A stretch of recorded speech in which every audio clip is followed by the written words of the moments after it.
haulinganishi na wanadamu. Kama ungekuwa wanadamu ungekuwa kwa waganga, kama ungekuwa wanadamu ungekuwa kwa wachawi, kama ungekuwa kwa waganga ungeenda kwa usharati, kama ungekuwa ni wanadamu ungeenda kwa ulevi, ungeenda kwa raha za dunia. Lakini upendo wa Mungu umesababisha umefika katika madhabahu yake. Siku ya leo Baba, mwambie Baba, ninakushukuru. Kusikia neno lako tu ni kwa mapenzi yako Baba, kusikia neno lako tu ni kwa mapenzi yako Baba. Kwa neema ya usafiri, kwa hayo magari ambayo umetumia, kwa hizo pikipiki ambazo umetumia, kwa hiyo miguu umetembea, ni Mungu ndiye amesababisha. Mwambie Baba, ninakushukuru. Upendo mwambie Baba kutoka ndani ya moyo wako. Mwambie Baba, ninakushukuru. Siku ya leo ninakushukuru. Kuna wengi wametamani wawe na ndoa lakini hawana. Wako na ndoa, mshukuru Mungu kwa hiyo ndoa. Haijalishi inakuwa iko na vita, lakini wewe mwambie Baba, ninakushukuru kwa ajili ya hiyo ndoa, maana Mungu anahifadhi. Mshukuru Baba siku ya leo hata kwa ajili ya uzao. Kuna wengi wanatamani watoto lakini hawana. Leo siku ya leo, haijalishi watoto hao ni wenye viburi ama hamjui Mungu, lakini wewe mshukuru Mungu kwa ajili ya hao watoto ambao Mungu amekupa siku ya leo. Ni tunuku la kipekee uko na watoto hao. Mshukuru Baba siku ya leo. Mwambie Baba, ninakushukuru tu, ninakushukuru tu. Mwambie Baba siku ya leo, ninakushukuru kwa ajili ya uzao wangu, maana kuna wengi wametamani kuwa na uzao lakini hawana. Wewe leo hii uko na uzao. Mwambie Baba, ninakushukuru. Kuna wengine hawana kazi lakini Mungu amekubariki na kazi. Hata kama ni kazi ya ukulima, una uwezo wa kulima na kupanda na kuvuna. Mshukuru Mungu kwa ajili ya hiyo kazi. Mavuno hayo ni kwa mapenzi ya Mungu. Kulima huko ni kwa mapenzi ya Mungu. Unabudi kumshukuru Mungu. Mwambie Baba, ninakushukuru kwa maana nimepanda, nimelima, nimevuna. Mwambie Baba, ninakushukuru. Hata kama hauna shamba, mshukuru Mungu kwa hiyo plot ambayo Mungu amekukalisha mahali pale. Niko makusudio yake Mungu ukae mahali pale, na kuna makusudio yake Mungu atakutoa mahali pale. Atakapokamilisha mapenzi yake atakutoa mahali pale. Kwa hivyo hauna budi kumshukuru Mungu kwa ajili ya ploti ambayo unaishi. Hauna budi kumshukuru Mungu kwa ajili ya ardhi ambayo amekupatia. Mwambie Baba, ninakushukuru. Maana kuna wengi wako na mashamba lakini mashamba hayo ni makesi tupu, lakini kwako unaishi kwa ploti lakini mahali pale uko na amani. Mshukuru Mungu mahali pale. Mshukuru Mungu kwa ajili ya ardhi. Mshukuru Mungu kwa ajili ya mifugo ambayo amekupatia. Hata kama uko na kuku, hiyo kuku peke yake ni mfugo. Mwambie Baba, ninakushukuru. Mwambie Baba siku ya leo, ninakushukuru. Hata kama hauna hiyo mifugo, Mungu anajua ana sababu ya kuwa kutokuwa na hiyo mifugo, na anakuandalia siku ya leo mifugo. Mshukuru Mungu kwa ajili ya mifugo. Mwambie Baba, ninakushukuru. Hizo ng'ombe ni mapenzi ya Mungu. Hata kama ni punda, mwambie ni mapenzi ya Mungu. Hata kama ni mbwa, mwambie ni mapenzi yake Mungu. Wengine wametamani tu kuwa na paka peke yake kwa nyumba hawana. Mwambie Baba, ninakushukuru kwa ajili ya paka. Mwambie Baba, ninakushukuru kwa mifugo yote ambayo umenipatia, maana ni urithi ambao ulinipa. Katika kitabu cha Mwanzo ukasema wanyama wote watakuwa mikononi mwangu, nami nitakuwa mlinzi wa hao wanyama. Mwambie Baba, ninakushukuru kwa ajili ya hizo mifugo. Masaa haya mbele za Mungu. Mwambie Baba, siku ya leo ninarudi miguuni pako Baba. Mwambie Baba, siku ya leo katika kitabu cha Isaya 59 ikasema dhambi zetu zimesababisha Mungu ameficha uso wake, amesababisha uhusiano wetu na Mungu tumefarakanishwa. Mwambie Baba, siku ya leo ninarudi miguuni pako Baba, kama binti mwana mpotevu, kama mama mwana mpotevu, kama mzee mwana mpotevu ambaye nimetamani mambo ya ulimwengu, nimesababisha uhusiano wangu na wewe umefichika. Mwambie Baba, uhusiano wako na Mungu ni upi ambao Mungu amesababisha? Mungu amesababisha, Mungu ameficha uso wake. Mwambie Baba, siku ya leo huenda ni usharati, Mungu ameficha uso wake. Huenda ni masengenyo, imesababisha Mungu ameficha uso wake. Huenda ni manuniko, imesababisha Mungu ameficha uso wake. Upendo taja moja kwa ingine. Mwambie Baba, nimekuibia wakati, imesababisha umeficha uso wako. Mwambie Baba, siku ya leo ninarudi miguuni pako. Mwambie Baba, ninakulilia Baba, ukanisamehe. Ninarudi miguuni pako. Mimi ni mwana mpotevu. mpotefu, sistahili machoni pako. Mimi ni mzee mpotefu, sistahili machoni pako. Mpendwa, ni masaa haya Mungu anakuhitaji mimi na wewe. Tumwambie Baba siku ya leo, kama kanisa tumetenda, mwambie Baba siku ya leo, mimi ni kanisa, uzao wangu ni kanisa, ndoa yangu ni kanisa, wazazi wangu ni kanisa, nimekosa machoni pako. Mwambie Baba siku ya leo, uhusiano wangu na wewe umefarakanishwa.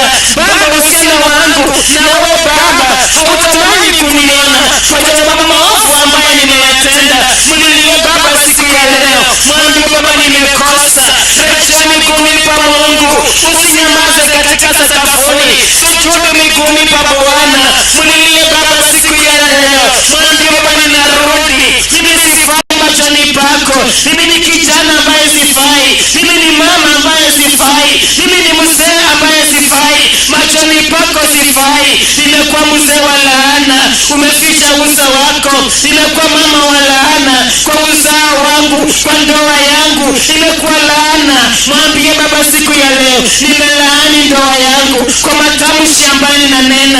Mwambie Baba siku ya leo, mimi nimelaani. Nimefikiria nimelaani mke wangu, kumbe nimelaani na watoto wangu. Nimefikiria nimelaani mume wangu, kumbe nimelaani na watoto wangu. Hata nimelaani na ardhi yangu kwa matamshi ambayo ninayanena. Mwambie Baba siku ya leo, roho ya hasira imekuwa ndani mwangu, imesababisha laana kwa uzao wangu. Mlilie Baba siku ya leo mama, mwambie Baba siku ya leo, ninarudi miguuni pako. Mimi sistahili, imesababisha umeficha uso wako. Uhusiano wangu na wewe Baba haufai. Mwambie Baba ni masaa haya, siku ya leo umeitenga. Imefika siku ya 60, ni wiki la 60 katika kufa na kufufuka kwake Yesu. Lakini mpendwa, Yesu hajafufuka ndani mwako. Ndani mwako hujapokea Roho Mtakatifu, hujapokea tunda la Roho Mtakatifu kwa sababu maovu ambayo umeyatenda. Ni siku 60 tangia kufa na kufufuka kwa Yesu. Lakini Roho wa Bwana anaposhuka ndani mwako, anapata kuna masengenyo. Anaposhuka ndani mwako, anapata kuna manuniko. Anaposhuka ndani mwako, anapata kuna usharati, kuna wivu na usinifu. Mwambie Baba siku ya leo, ninarudi miguuni pako. Mwambie Roho wa Mungu akutembelee siku ya leo, akuombee toba machoni pa Mungu, maana kuna mengi ambayo umeyatenda. Neno la Bwana siku ya leo limetuambia tumefanya mambo ambayo simtukuze Mungu. Mungu anapojaribu kushuka anatupata kwa waganga. Tumefanya waganga, tunapingana katika madhabahu ya Mungu, tunapinga sauti ya Mungu, tunamlinganisha Mungu na waganga, tunamlinganisha Mungu na wapiga ramli. Roho Mtakatifu anaposhuka anapata sauti ya waganga ndani ya mioyo zetu. Anaposhuka anapata sauti ya wachawi ndani ya mioyo zetu.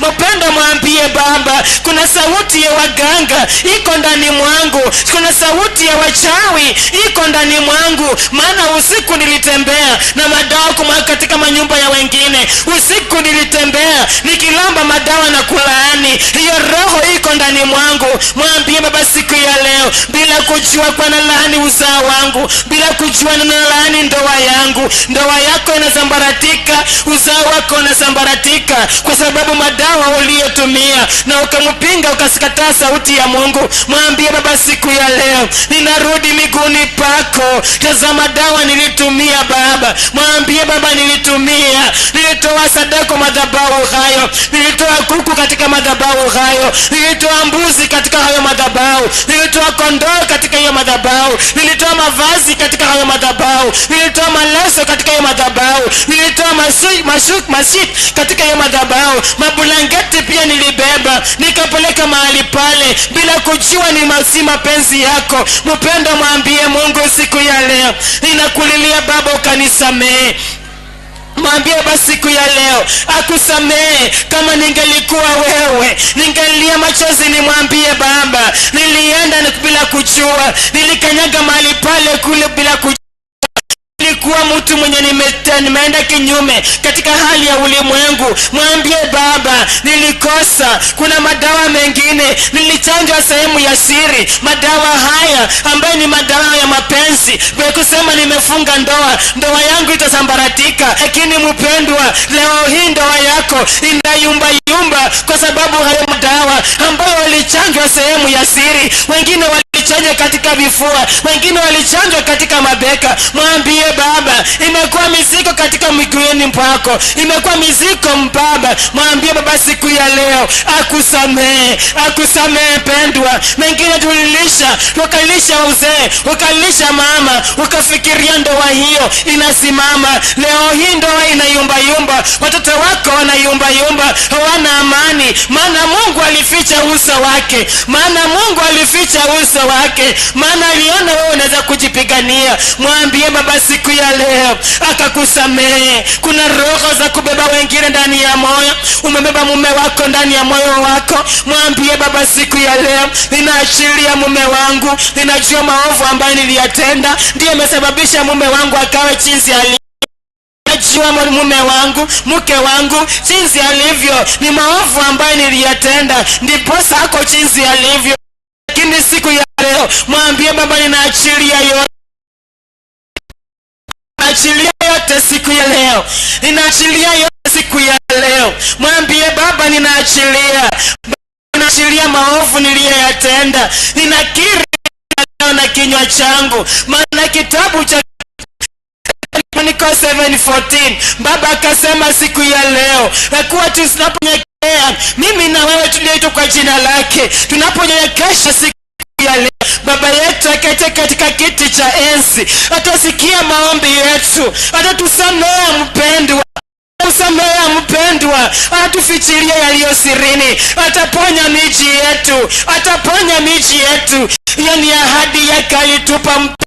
Kumbuka ahadi ya Bwana. Mwambie Baba, kumbuka ahadi yako.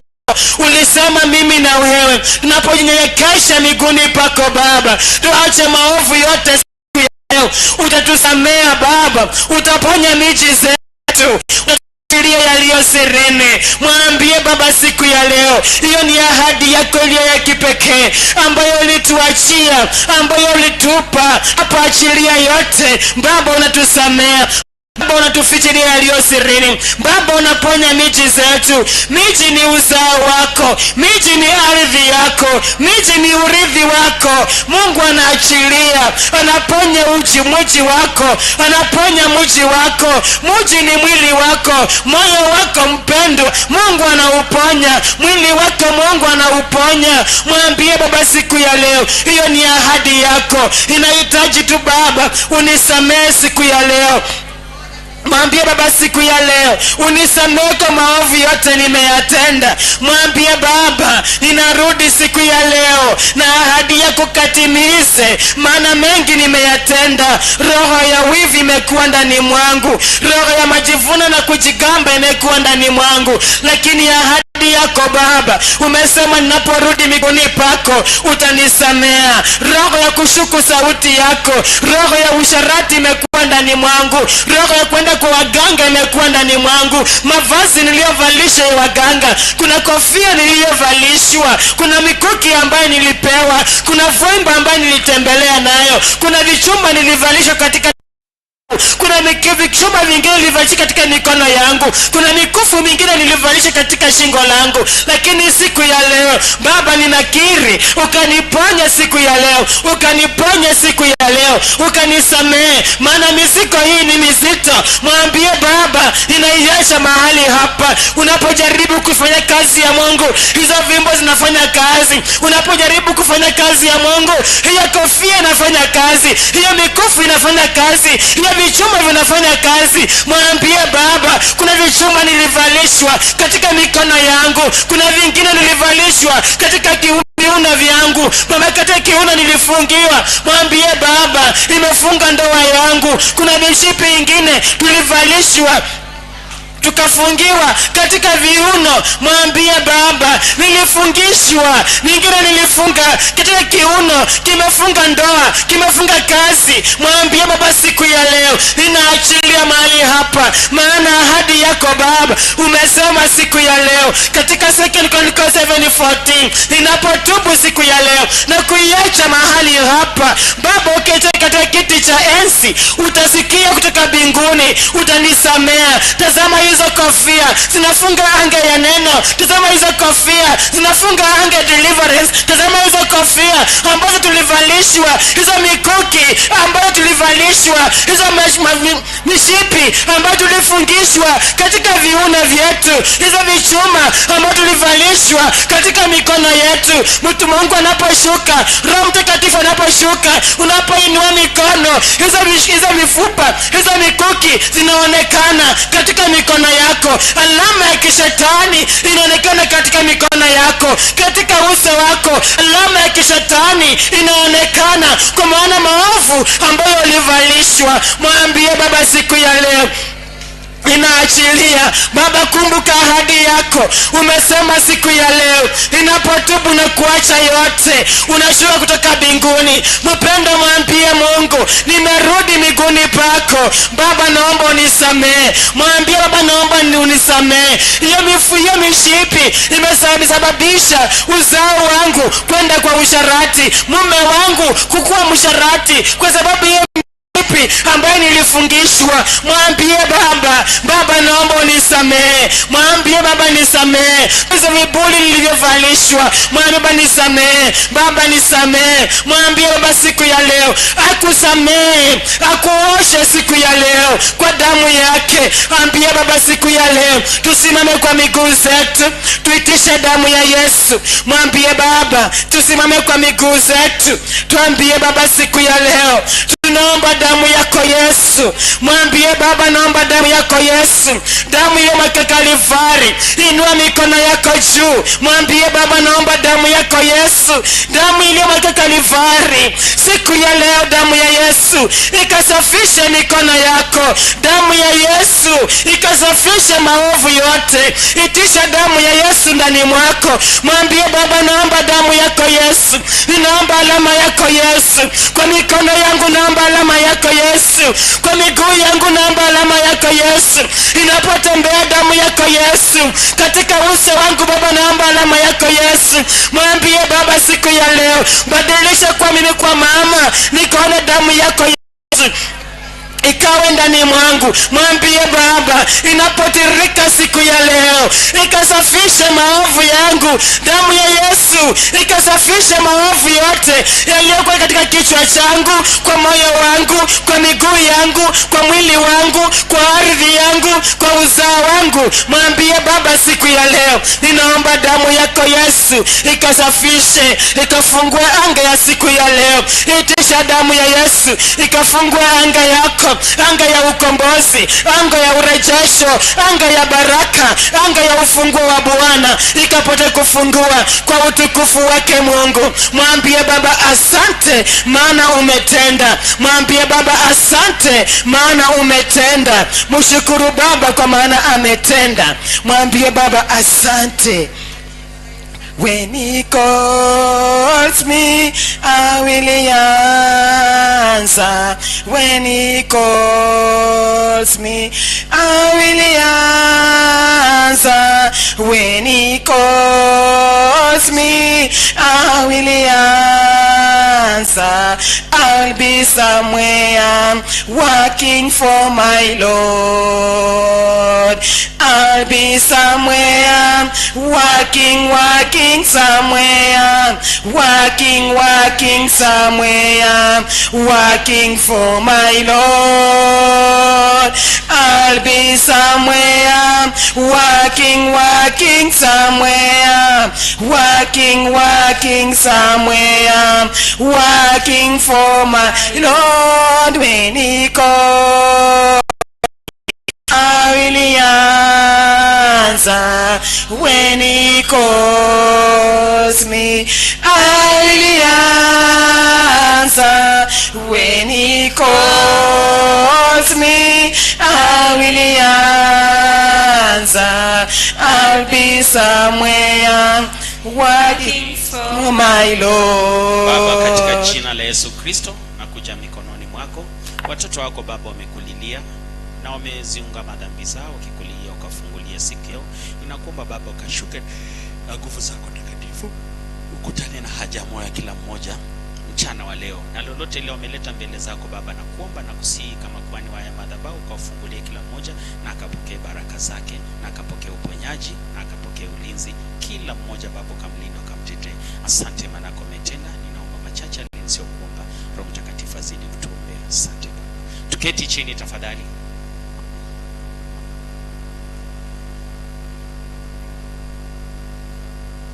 Tunaingia kipindi kingine ambacho ni kizuri sana, kipindi cha wageni. Kama ni mara yako ya kwanza kabisa kushiriki nasi, sisi tunapenda wageni. Karibu sana, by show of hands, kama ni mara yako ya kwanza kabisa kushiriki nasi.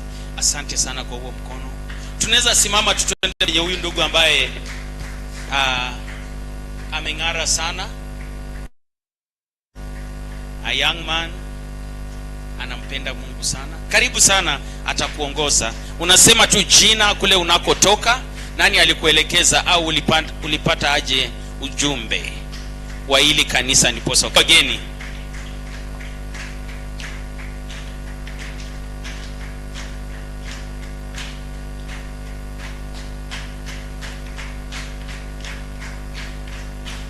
Usiseme shida yako, usiseme nini, sema tu jina, kule unakotoka, nani alikuelekeza, au ulipata je ujumbe. Karibu sana.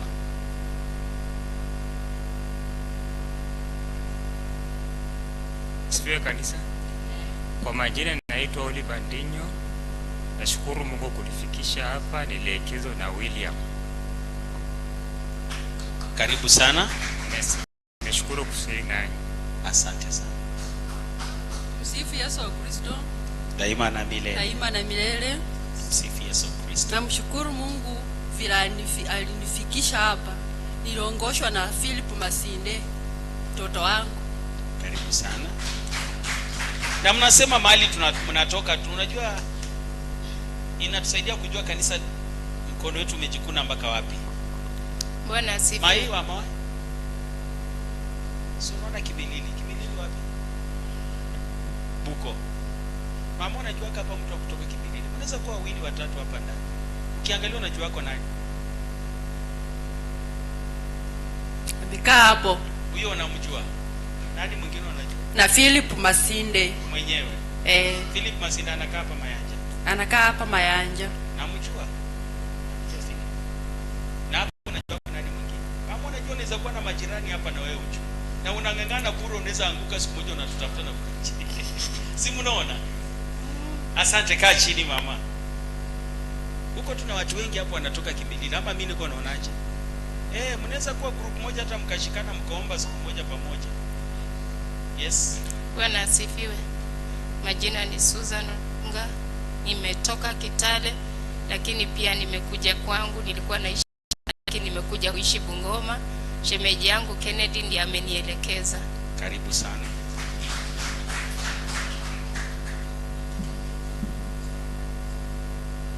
Bwana asifiwe.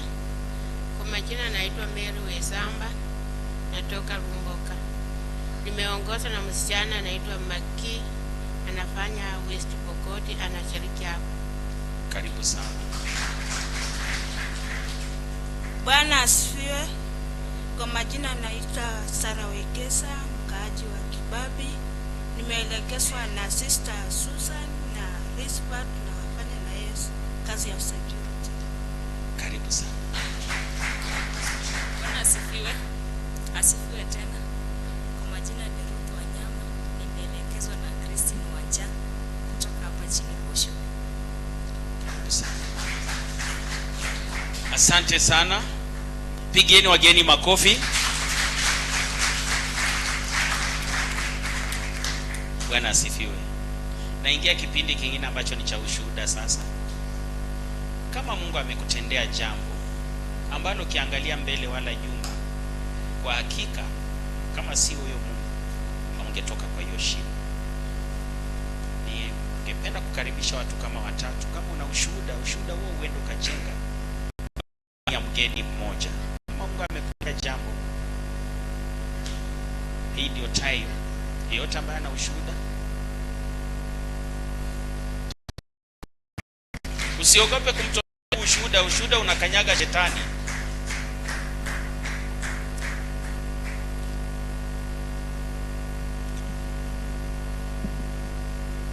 Bwana asifiwe. Nataka kushukuru Mwenyezi Mungu. Nilikuwa hapa Sunday. Nilipotoka nyumbani naumwa na mgongo. Hiyo ni mtu ya kutembea na pikipiki. Nikaona kama pengine hiyo pikipiki ndio fanya mgongo yangu inaumia, na tena nikaanza kushuku umri wangu, nikaona kama imeenda. Kwa hivyo hiyo pikipiki pengine ndiyo inafanya. So Sunday nilipokuja hapa nilikuwa naumia sana. Tena nikafikiria maybe mahali nimelala si mahali pazuri. Lakini asubuhi nilipoamka ya Jumapili nikikuja, nikajikaza tu nikae kwa hiyo pikipiki nifikishe hapa, kwa sababu kutembea tena ni shida. So nataka sababu nilipofika nikapika makoti pale, ilikuwa tena ni ngumu. But as time went by, tukaendelea. Mimi nilitoka hapa kama hiyo mgongo iko mbali kabisa, imerudi chini kwa kiuno, kama kiuno nataka. But as I speak now, niko tu sawa. Naweza tembea. Hata jana nikachukua hiyo pikipiki nikakimbiza mpaka Kimilili, nikarudi nikaenda na Mwera, nikashiriki, nikatoka huko. Asubuhi nimeamka tukikuwa salama. So nashukuru Mungu kwa sababu nilipata uponyaji kutoka mahali hapa. Mbarikiwe.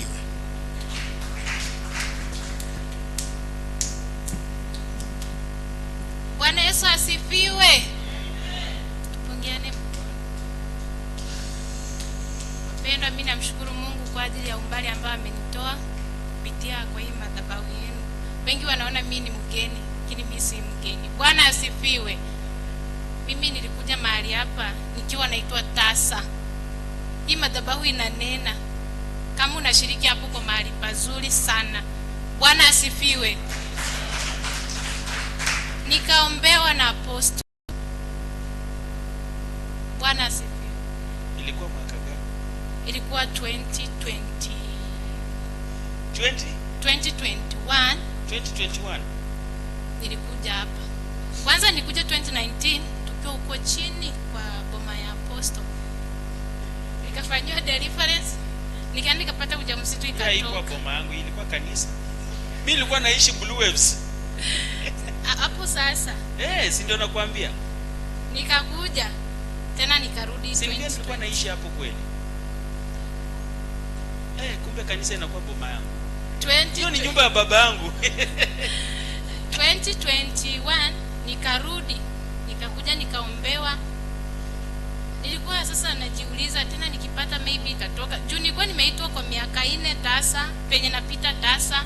Nikaanza kuwa nikitembea ukweli sikuwa na amani ndani ya maisha yangu. Nilipofika mahali hapa, Mungu alinena kupitia kwa apostle. Nikapata mtoto anaitwa Faith. Nimepata second born ndio huyu. Wapendwa, hapa kuna Mungu. Hata ninapotembea saa zingine nikiona apostle kwa gari yake, nasema Mungu uongeze apostle miaka mingi, watu wamjue Mungu kupitia kwake na wakombolewe. Pia mwenye anakuja hapa na shida kama yangu hapo kenge uponyaji, pate watoto hata matwins kupitia kwa apostle. Mubarikiwe sana na Mungu awabariki. Kwa majina naitwa Merigati, kwetu ni Tanzania lakini nimeoleka Kenya. Mubariki. Dada, ulikuwa umekaa kwa miaka ngapi bila kunini? Bila kupata stomach?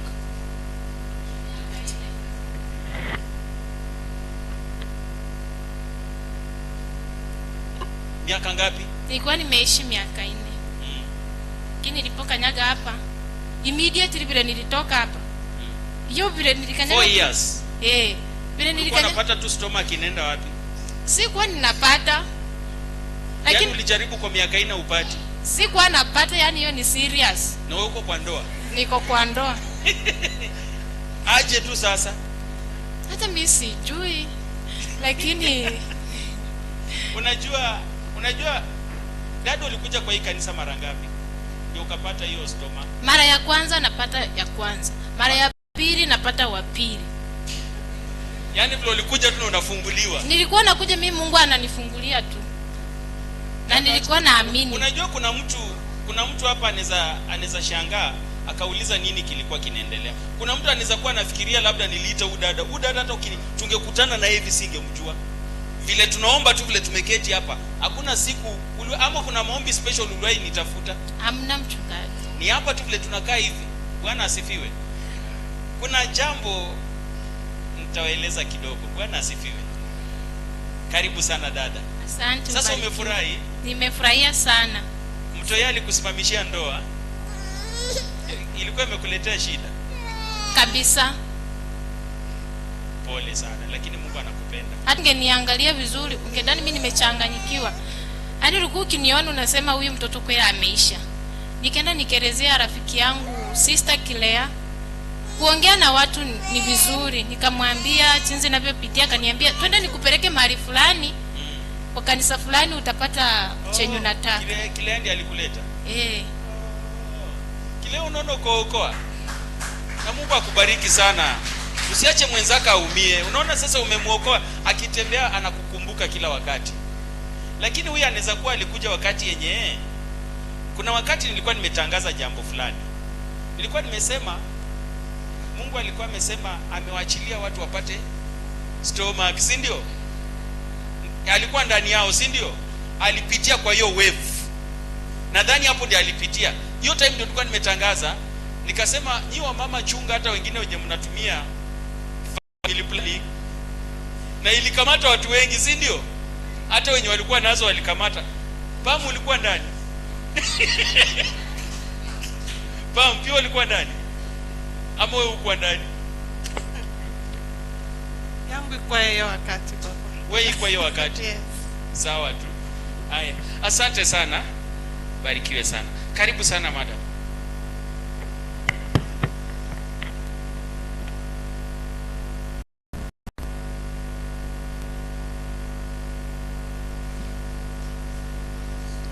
Asifiwe. Sasa mimi nilipokuja huku, I was just a very confused woman. Confusion because nitaongea tu.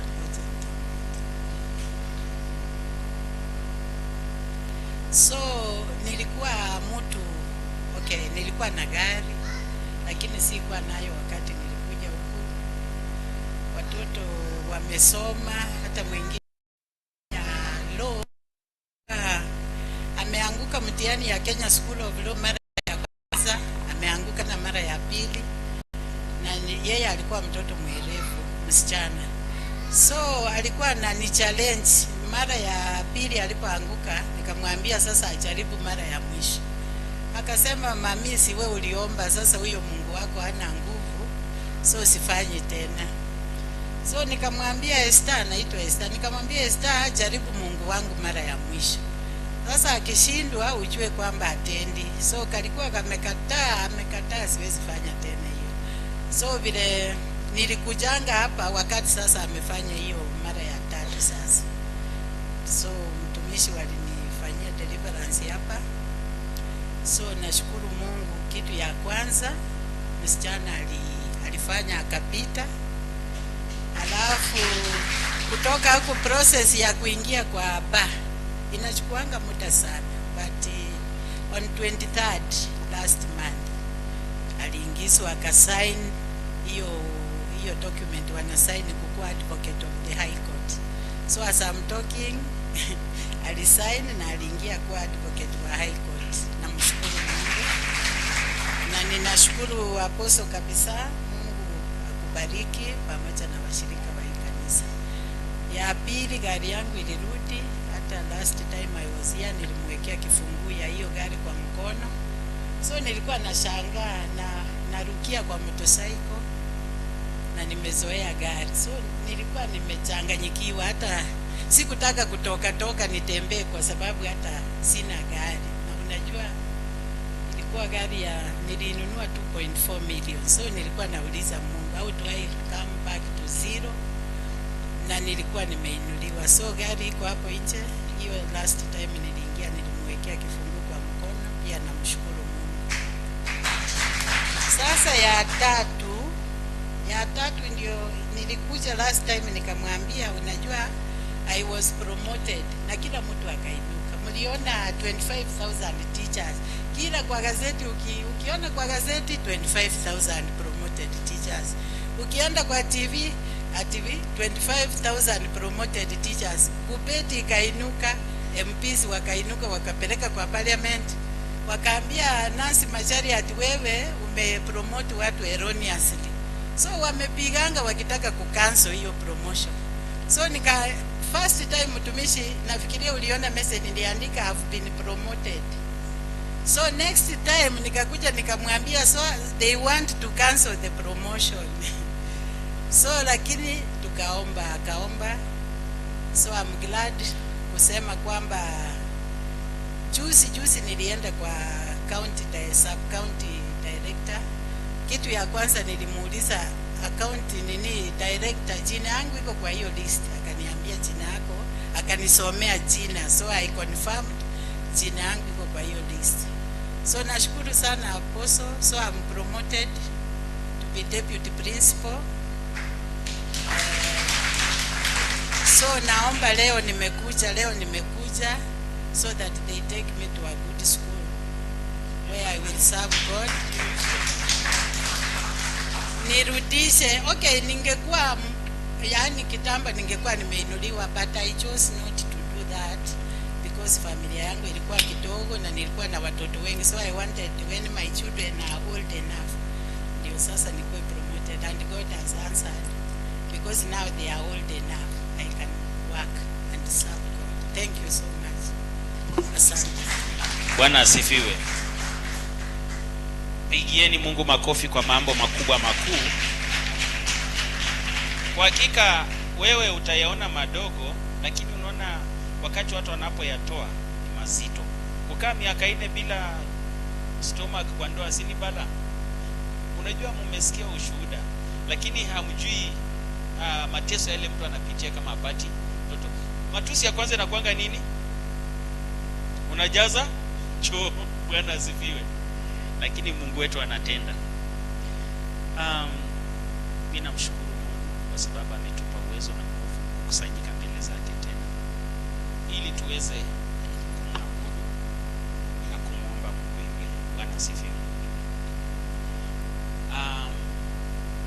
Ninaomba kuna watu ambao wamepitia hali ngumu sana. Kuna watu ambao wamekuwa na utamaduni mbaya. Nataka kuwapatia direction. Bwana asifiwe. Kuna wengine wakapa vigongo zimekuwa zina. Hata dada akisema mambo ya stomach, kuna mwingine pia alikuwa anasema leo inabidi usikie nipate. Na yuko tu hapa. Watakutendea tu. Bwana asifiwe. Kuna wengine wenye migongo zimekuwa zinauma. Kuna mwingine anachukua tu na damu. Kuna mwingine ambaye ana shida na breast cancer. Kuna mwingine ambaye ulcers zimekula sana. Tumbo inasumbua mtu hapa vibaya sana. Na pia madeni, kukopa huko na kulipa huko. Misukosuko za ndoa, vita. Mwingine anatamani amani kwa boma lake kwa sababu ya ndoa. Kuna mtu hata kushika shilingi 50 inakuwa ni shida. Tunaposimama hivi, kuna mtu ambaye kifua chake kinajaa kila wakati. Kupumua anafika mahali hata usiku saa zingine anajipata mpaka akaenda. Kuna mwingine hata akilala usiku saa zingine anajipata mpaka aweke pilo hapa kwa mgongo hapa ndio alale. Inauma. Sasa mtu kama mzee Chenenje bado hivi sana hivi mgongo ikiuma sasa hii. Alafu shetani ni mjanja, anataka kukuambia vile wewe umezeeka. Umezeeka wapi? Wewe unajua wazee. Bwana asifiwe. Kuna watu mabega zinauma. Kaa chini mzee Chenenje. chini mzee Chemenye. Kuna mtu ambaye hata ako na mtoto wake mmoja ambaye ni mgonjwa sana. Ako tu hapa. Kuna mtu hiki kidole saa zingine kinaweza uma, ni kama kwa Kibukusu nasema asichokuba ruha masjid nini. Inaweza chapa tu ikiuma kidole. Na imemsumbua sana, ikifanya hivyo hata kufanya kazi ni shida. Na kuna mwingine kichwa ikianza kuuma ikigonga ni kama wamegonga misumari ndani. Bwana asifiwe. Kuna mwingine macho zinasumbua mtu hapa sana, machozi yanaweza toka akasumbua sana. Nataka kuombea hapo pia mtu mmoja ambaye ana hemorrhoids, mtu ambaye mwili unaisha tu saa zingine. Kuna mwingine amesukumbiwa mambo ya stroke pande moja. Tunataka tuombe pamoja, tutie mwelekeo fulani. Madam, nataka kumetoa ushuhuda mzuri. Wakisi wanakuanga na hasira sana, lakini hata ukiwa na hasira bado niko na wewe, tusije kuacha. Kuna kitu ndani yako yenye nafaa kufanya kazi fulani. Uanguke hata nikiwa mimi ni mdogo kwako, lakini jambo moja, hiyo kitu naomba tu uchukue nafasi kae pamoja. Hiyo kitu ni hatari sana. Mnajua wapendwa, let me tell you something if you have never known. Once God tells you go and do that thing, you must do it. Ubaya wa Mungu ni hii. Tafadhali baada mnisikilize kwa tuleo kidogo. Ubaya wa Mungu ni hii. Kama hamjai kuja, God will tell you, I have anointed you, but he will not give you the formula to do something. Uko na nguvu, he will not give you the formula. Unajua, when he was telling the apostles, I have given you power, go and heal the sick, go and cast out demons, he never gave them a formula to do that. Wewe unajua uko na power. Bwana asifiwe. So madam, hata mimi nilikuja nikagundua baadaye, nilingangana sana, nikakuja nikarealize baadaye something special. Na tukikaa pamoja nitakueleza, siambii watu, siwezi waambia kwa sababu you need to do something. Na Mungu akisema hii ndio njia, you must follow it whether you like it or not. Utaanguka, utasikia maneno, watakutukana, lakini after umegaidiwa kidogo kasimama, you just be stable. You know how to deal with certain situations. Kitu imekuwa inanisumbua sana, hata vile nimekuona nikasema madam leo mpaka nitamuongelesha, si rahisi nimuongeleshe. Nikasema leo mpaka nitamuongelesha. Bwana asifiwe. Mahali kukuwa na ile roho ya huruma na ya kufanya kazi ya Mungu. Madam, acha nikwambie, there is no way, unisikilize vizuri, there is no way you can go and place your hand on somebody na hiyo pepo itoke kama Mungu hayuko na wewe. Umenielewa leo? So the work you are doing, never ever at any given point blame God. Mungu, kwa nini umeniacha? Hapana. Hiyo kazi ni Mungu ndio ameweka ndani. Umenielewa? Mungu anapoweka hiyo kazi ndani, unapoomba mara mingi we get attacks. And wewe utaomba, utakuwa vizuri, utakuwa sawa, but the people you stay with, most of them are not prayerful. And when they are not prayerful, you cast out a demon, and that demon is seeking how to destroy your ministry through your family. Na hapo ndo mahali shida inakuja. Na hapo ndo tukikaa pamoja nikakuguide, ndio mnasikia watu fulani ako chini ya certain spiritual cover of somebody is a little bit higher, or somebody who has more experience. So pale wale watumishi walikuwa chini yao kufanya kazi, hawakuelewa, hawakuwa na ile ufunuo. Umenielewa? Na ulipokuja mimi niliona mara ya kwanza tu mapema tu, hata nikaiona vita sio vile wewe unaziona. Hizi vita ni shetani unapoombea mtu wa Mungu kimko kukomboa, anakasirika, anagonga familia yako, na hapo ndio penye ulihubiria. Niliona sana, na hiyo kazi ya Mungu akisema hii ndio njia, madam lazima tu utafanya. Hata kama utakuwa kwa kazi, unaona penye utakuwa, hata ukienda kwa shule mzuri, bado kazi ya Mungu itafanyika. Shule inakuanga na nini? Na CU inakuanga na Sunday whatever teaching, bado you just be doing God's work. Hakuna kwa shida kufanya kazi ya Mungu. Tunafanya kazi na unafanya kazi ya Mungu, haina shida. Umeelewa? Na nikitoa a certain example kuangalia, wakati akizaliwa Mungu akawa anaambia Rebeka, wewe unasikia, tazama umebeba taifa mbili kwa tumbo lako. Taifa ndogo litaongoza taifa kubwa. Bwana asifiwe. Na Esau na Yakobo wakawa wanazaliwa. Na Esau alitangulia kutoka, na Yakobo akakuja. Bwana asifiwe. So wakati walikuwa wakakuwa watu wazee, Daudi akawa Isaac akakuwa amezeeka, akataka kubariki. Unajua kawaida wanabariki mtoto wa kwanza. Bwana asifiwe. Ili apate urithi kama kawaida. Ndio huwa nasema, wapendwa, mheshimu kwa mama kidogo. Hao mama wanajua masiri mingi. Hao mama wanaweza kusaidia ukabarikiwa. Yeye anaweza kuwa anakosa uwezo wa kukubariki, lakini atakuinua. Wamama ni wa maana sana. Bwana asifiwe. Na ilipofika wakati wa kubariki Esau, mama alikumbuka maagizo. Bwana asifiwe. Alikumbuka maagizo. Taifa dogo litongoza taifa kubwa. Ikabidi mama aende afanye nini? Ukarabati. Wakachinja kondoo kwa sababu Esau alikuwa na manyoya mingi kuliko nani? Jacob.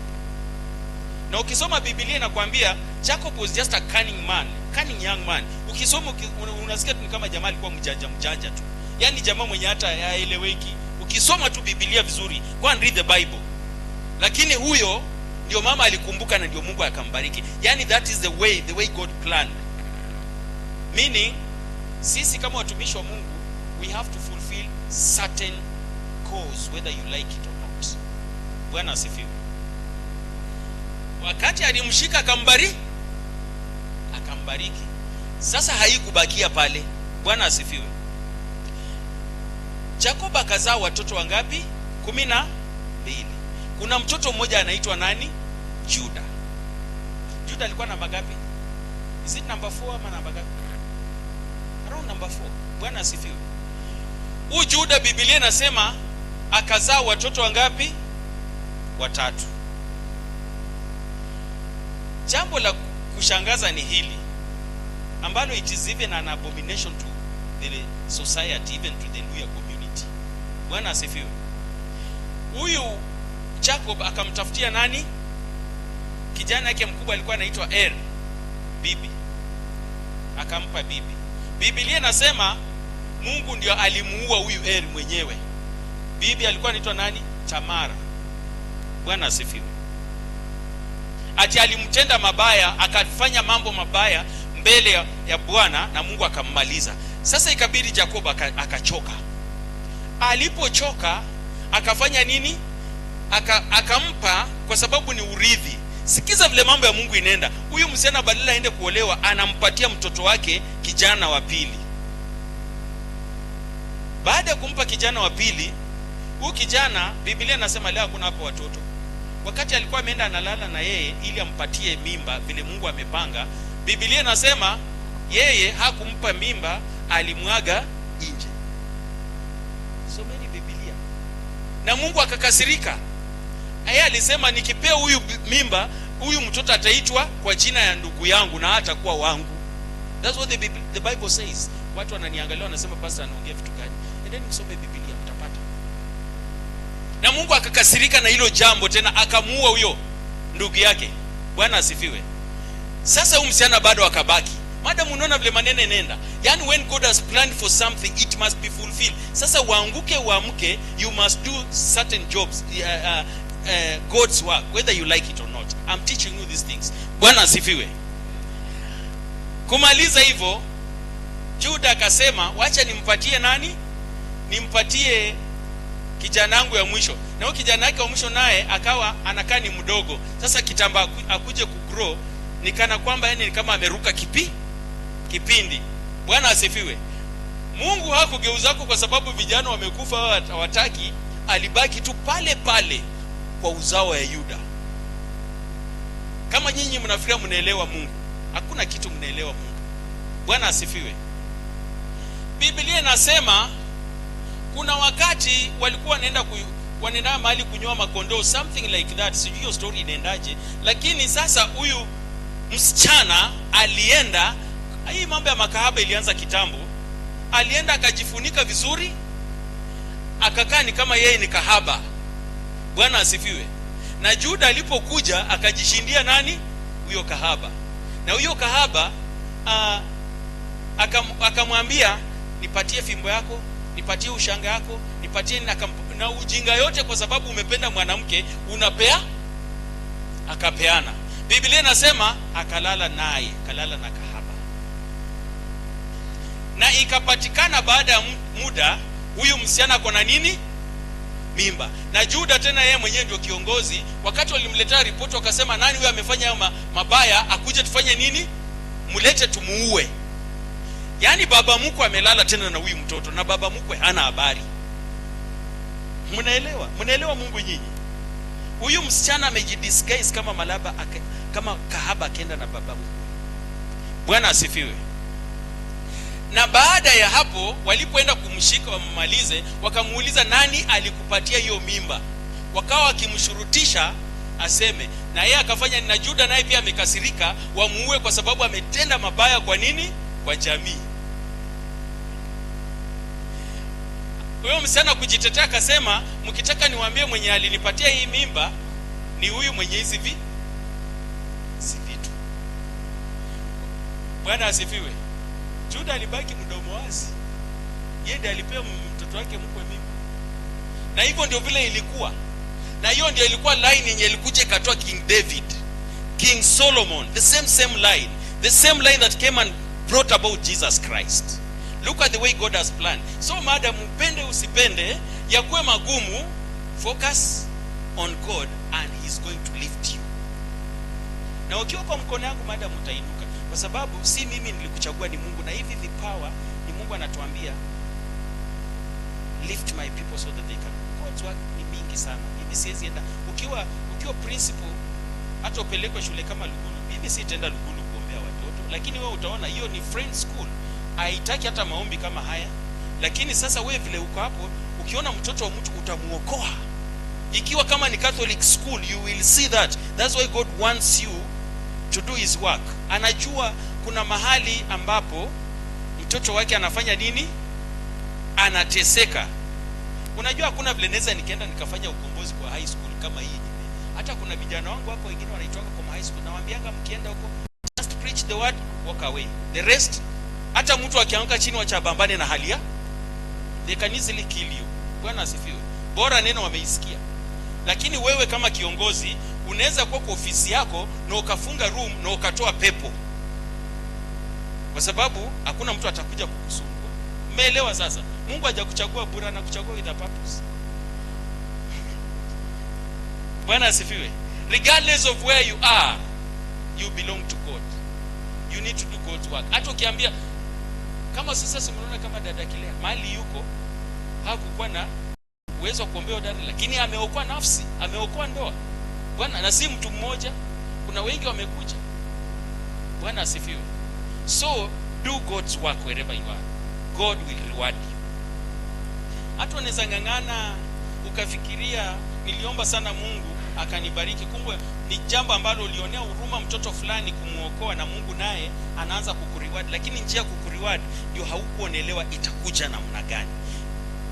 Na nataka kueleza jambo ni kuencourage sana. Kuna reason kwa nini kuencourage. There is something that will happen in your life and in our lives. Bwana asifiwe. I can stand like this and pray for this young man. Nimuombea telefu 10 anatoka anapata, na mimi sina hata chochote. Na Mungu kimuuliza anakuambia ongojea nitakubariki tu. Sasa hiyo ni mambo ambayo tunakuwa nayo, ni uchungu madam, lakini unaweza ombea mtu apate hata milioni moja, huyo mtu hata asikukumbuke, lakini you need to pray for that person, and the Lord is saying do my work. Bwana asifiwe. Madam, najua ni uchungu, lakini inabidi, kazi ya Mungu ni uchungu. Wapendwa, wale wanachukanga nafasi kunibariki, mbarikiwe sana. Ule mtu ananitumiangako shilingi 50 anasema papa kunywa soda, ubarikiwe sana, si rahisi. Madam, usilie, ni uchungu. Hii kitu inagonga mpaka familia. Unaombea watu wanabarikiwa, wanatoa ushuhuda mkubwa, na ufika kwa nyumba yako huko unakunywa uji bila nini, bila sukari. Lakini watu wanakuona umevaa koti kama hii yangu, wanaona pastor wako na pesa mingi sana, kumbe koti hakuna kitu. Na Mungu anakuambia ngoja.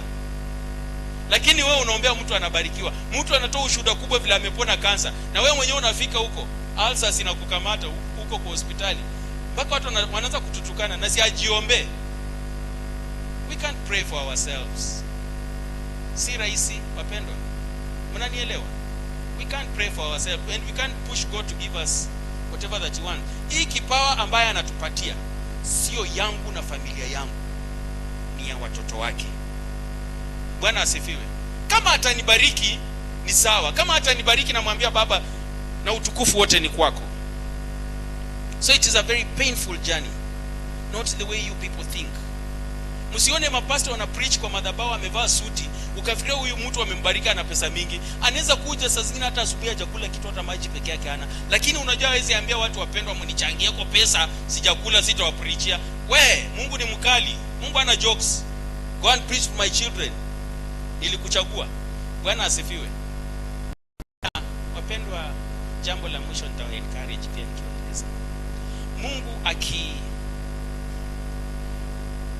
akienda mahali, Bwana asifiwe, lazima atachagua mtu mmoja ambaye ni kiongozi. Anapomchagua huyo mtu, hata watu wazunguke, hata huyo mtu akwe namna gani, God will still just go back to that person. Bwana asifiwe. But there is something that happens with us.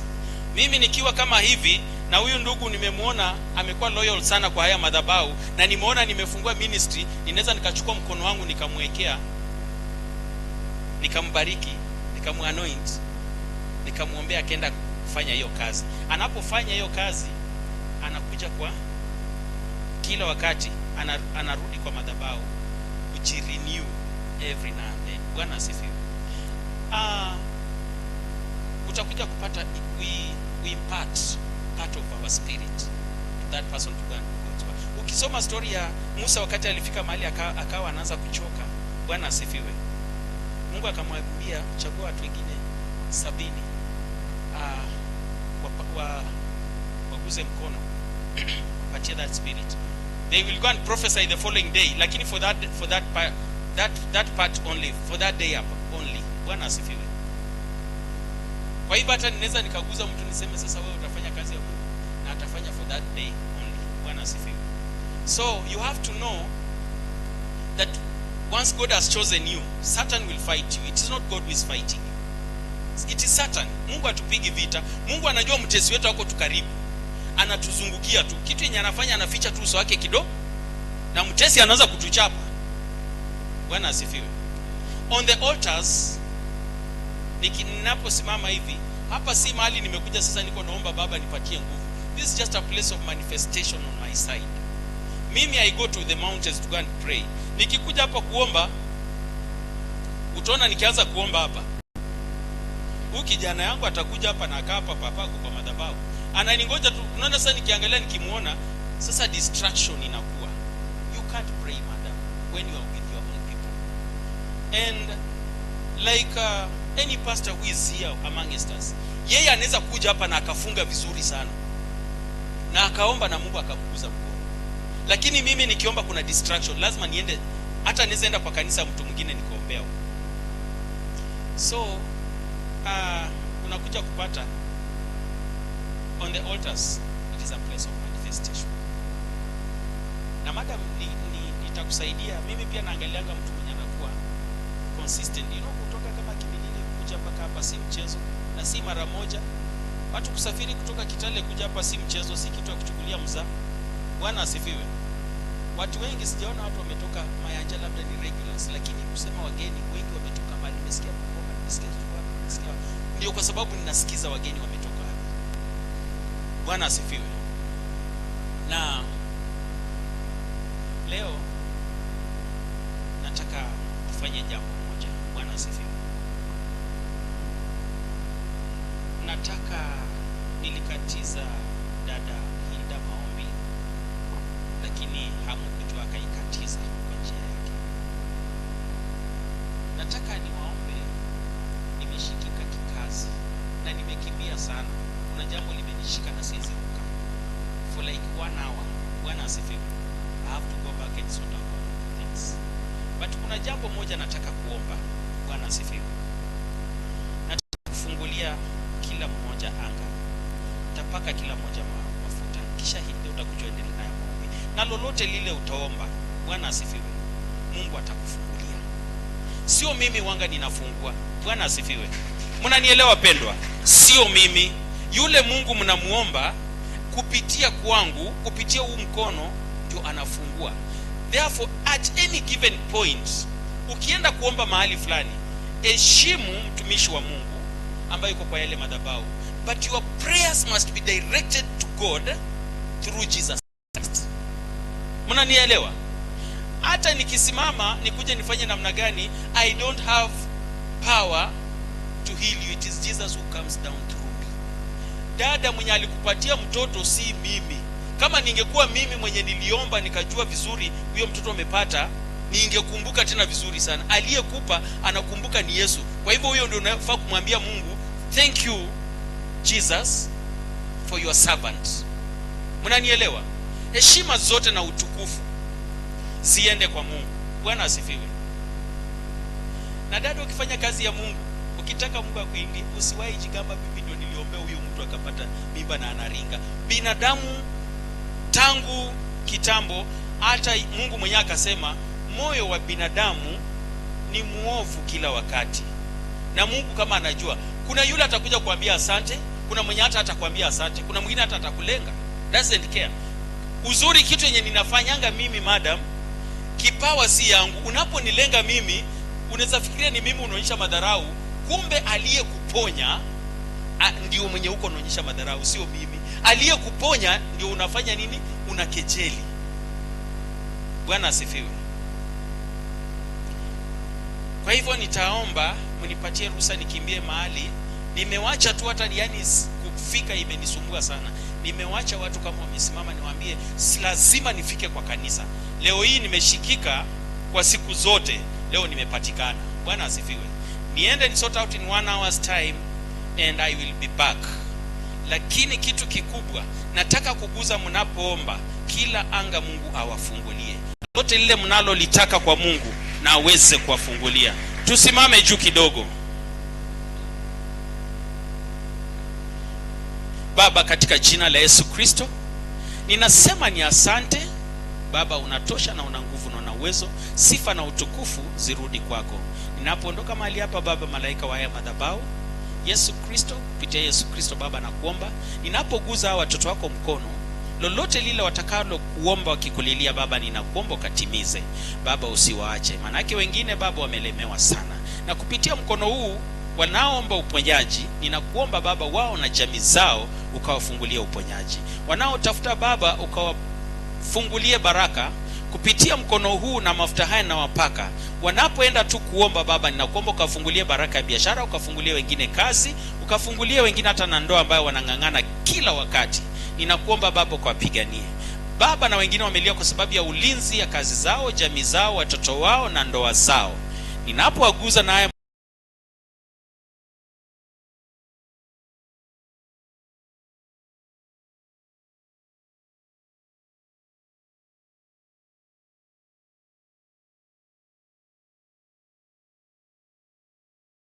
Baba wapate kibali chako mbele ya wakuu wao. Ninakuomba kupitia ya leo ukawatendee jambo. Ninaposimama mbele yako kama kuhani Baba, na kuomba ninapoondoka mahali hapa, hawa ni watoto wako ndio uliyewaumba. Mimi ni chombo tu ambacho nakitumikia.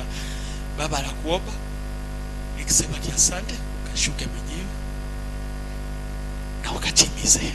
Asante Baba. Mungu ameyasikia maombi na Mungu ataketi naye. Njoo niwapake mafuta, mrudi ili aendelee na maombi mweze kuomba. Bwana asifiwe. Na dada ananiangalia karibu, kwa nini na machozi yanatoka? Hiyo roho ikishuka ni roho mzito, inaweza kuangusha. Wewe inapiga watu chini. Ulikuwa hujaijua? Madam, si unajua? When the Holy Spirit comes down itakugonga chini. Lakini Mungu ameshuka na yuko na nyinyi. Hiyo ni dalili Mungu ako na nyinyi. Mnasikia wapendwa?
Punguzako music kidogo.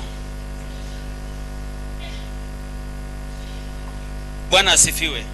Na watu wanapoomba mjifunze kudedicate whatever you are praying for. Usiombe tu kwa sababu kuna kuomba. Bwana asifiwe. Soma Leviticus 27 verses 28. Kinachowekwa wakfu ni kitakatifu mbele za Mungu. Itakusaidia zaidi maombi yako kusikika zaidi kuliko vile unaweza piga kelele na kumuomba Mungu. Bwana asifiwe. Nataka kufungua tu kila mtu, niposa mnapoomba niwafungulie anga. Anza kufungua anga kwa jina la Yesu Kristo. Ngoja kidogo.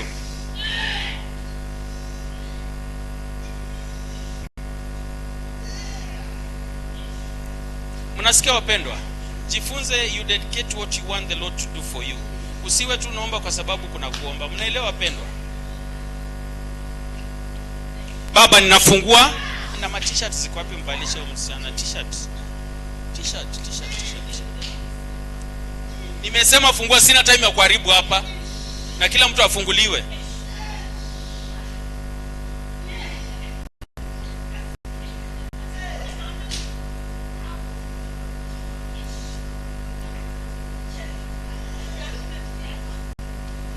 Nani?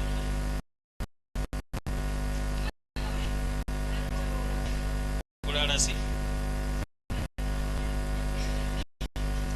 Wajire kwa kula.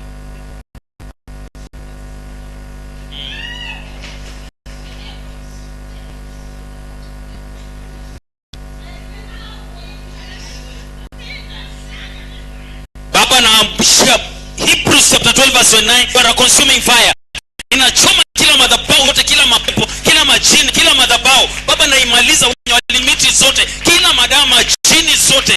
Jina la Yesu Kristo ninazirarua zote, nikifungua anga ya moto. Baba, umesema kwa maadui zetu waliotupeleka kwa waganga, kila madhabahu yote ambayo yametengenezwa, umesema Deuteronomy 28 verse 7, ukasema adui zetu wataibika mbele zetu, watakuja kwa njia moja, utasambaratisha kwa njia saba. Baba, kila misukumo kwa hili kanisa, kila misukumo kwa watoto wako, kila madawa, kila majini na mapepo wamesukumia watoto wako, na chomba zote kupitia Hebrews chapter 12 verse 29. Baba, ninakamata nikirarua zote, kila madhabahu wameniinulia mimi pamoja na jamii yangu, pamoja na uzao yangu, pamoja na baba yangu. Natuma malaika, choma jeneza ambayo yaamsha watoto wako na kuwasukumia mauti.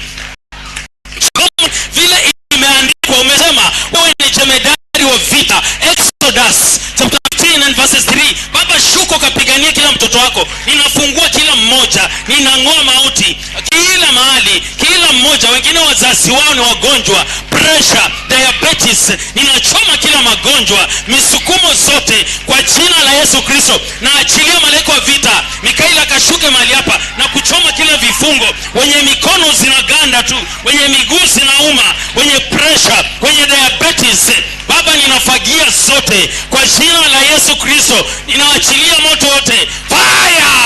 Fire! Fire! Fire! Fire! Fire! Fire! Fire! Fire! Fire! Fire! Fire! Fire! Baba, naachilia anga ya moto kwa jina la Yesu Kristo. Chomeka! Chomeka! Chomeka kila nguvu za giza. Baba, ninazirarua zote kwa jina la Yesu Kristo, nikifungua anga ya moto. Watoto wako wanapokuomba kwa jina la Yesu Kristo,